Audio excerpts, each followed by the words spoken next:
Hello les Active Painters, bienvenue sur ce suivi de chantier 87. Donc en fait, ce qui s'est passé sur cette vidéo, c'est que j'ai fait des tutos pour le ponçage. Donc j'ai créé cette vidéo, donc le début de la vidéo va commencer et tu vas avoir donc des images qui correspondent aux vignettes et si tu veux regarder l'ensemble donc du suivi de chantier, en fait c'est un tuto. Seulement j'ai pas voulu le faire un doublon avec le suivi de chantier et ça dure 2 minutes, je pense, la présentation des 7 tutos et juste après tu as le suivi de chantier qui continue où il n'y a pas eu de tuto. Je te remercie. Il faut faire un coup ici, et après tu te mets à quelques centimètres, tu vois. Il ne faut surtout pas toujours poncer dans ton angle parce que tu vas faire apparaître ton papier et tu vas trop attaquer, ça va faire une forme. Imagine que ça, c'est le diamètre de la girafe. Donc ce que tu vas faire, c'est que tu vas te mettre dans l'axe de ton rebord. Voilà, maintenant je te propose de faire la même chose mais sans la machine. Alors si tu n'as pas la gazolette, si tu le fais à la main, je te conseille de partir sur des papiers neufs. Parce que ce sont des bandes de papier et tu vas légèrement le faire pelucher et après ça va être difficile de le rattraper. Donc les parties en général ici, je fais toujours à la main ma finition. Et j'ai plusieurs volants en fonction de ce que tu veux poncer. Il existe 3 types de volants, le souple, le médium et le dur. L'action mécanisée est terminée, toutes les surfaces de mur sont entièrement poncées à la girafe et à la machine à main. Donc maintenant ce qu'on va faire, c'est que je vais te faire voir comment on fait les finitions au niveau manuel. Là c'est plus probant. Voilà, tu vois là la girafe n'est pas passée, donc là tu le fais à la main. Bon, donc là je suis en train de préparer le jet roller. Tu vois, il était sale de la dernière pulvérisation de la façade. Donc je mets un produit qui marche hyper bien, qui est très efficace et qui est une solution un peu grasse, tu vois. Donc c'est pas du tout aussi agressif qu'un solvant. Et honnêtement, ça part bien. Tu vois, c'était vraiment très sale.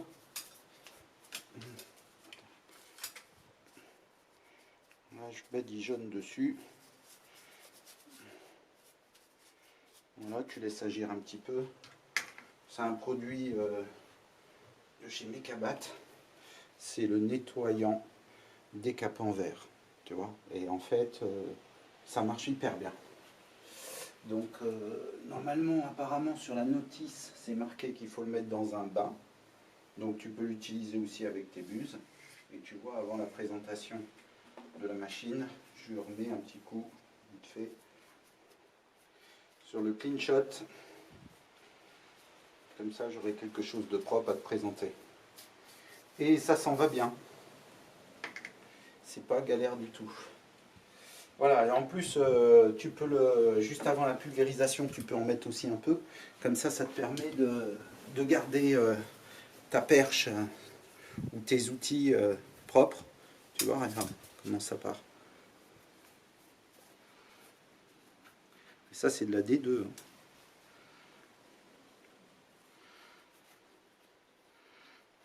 Et en fait, sans vraiment frotter, juste comme ça, hop, tu as déjà quelque chose de propre.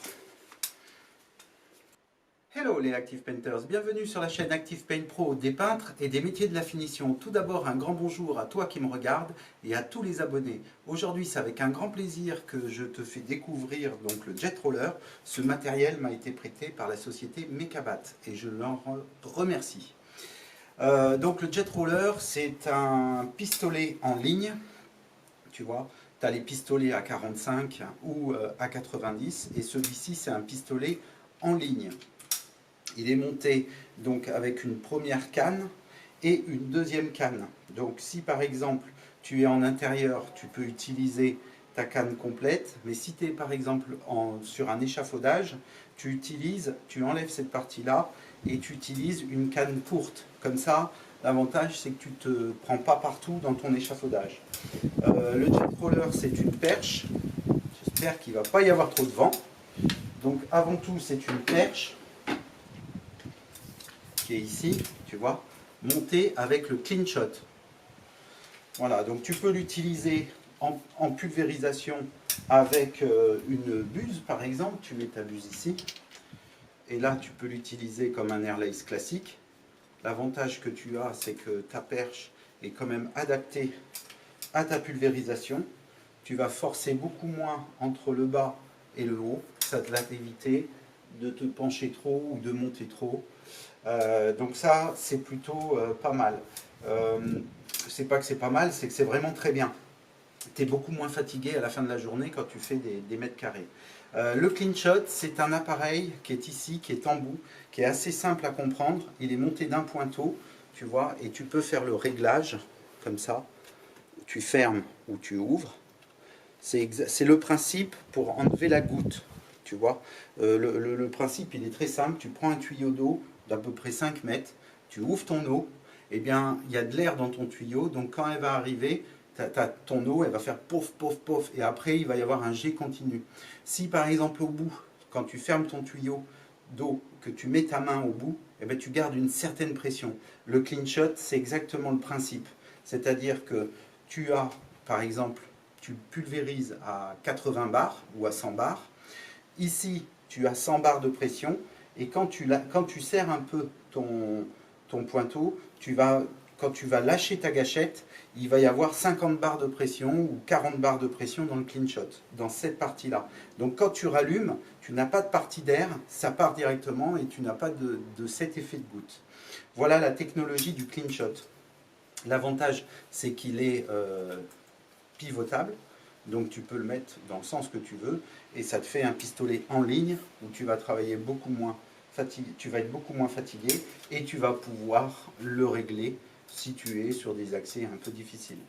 Voilà, donc le Clean Shot, lui, ne s'utilise pas sur une plage de produits, sur une plage de pression à plus de 120 bars.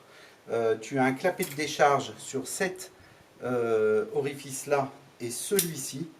Et si tu montes trop la pression, ben la peinture va sortir de là parce que ce n'est pas prévu pour. Du fait que la barre, elle, travaille en traction, puisque c'est monté avec un rouleau, c'est quand même fait pour recevoir une certaine pression, d'accord? Une pression de ta main, donc ça ferait fléchir la perche, et pour pas qu'elle casse, elle est renforcée, mais on travaille sur une plage de produits de pression dans maximum 110-120 bars. Alors ça tombe très bien, parce qu'en pulvérisation, maintenant, grâce aux buses FFLP et FLP, et toutes les technologies et toutes les autres technologies, tu vas pouvoir travailler sur cette plage-là, entre 80 bars et 100 bars. Tu peux le coupler avec un cordon chauffant, et donc tu vas pouvoir encore descendre les barres. Si tu l'utilises dans cette mode de fonctionnement, aujourd'hui, on va le voir sans le rouleau. Si tu l'utilises avec le rouleau, qui est ici, donc quand tu mets ton Clean Shot, quand tu mets ton rouleau, il faut que ton Clean Shot soit à l'inverse de ton rouleau. Hein, autrement, il ne sera jamais axé au rouleau. Donc, c'est assez facile. Une fois que tu l'as enclenché, il ne peut pas tourner. Tu le clipses et tu le tires. Ton système de rouleau est enclenché. Tu as plusieurs réglages. Tu as le réglage à fond lorsque tu vas mettre un rouleau. Tu vas pouvoir pulvériser sur ton rouleau. Je vais te faire voir avec un rouleau. Donc ton rouleau va se retrouver dans l'axe du jet.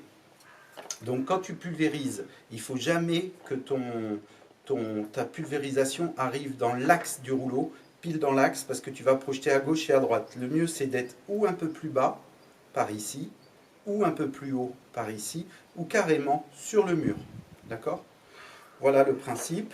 L'avantage, c'est que tu pulvérises à partir du milieu du mur, et tu montes et tu descends, et en fait tu charges ton rouleau, et après tu fais la même action que quand tu es à la perche manuelle.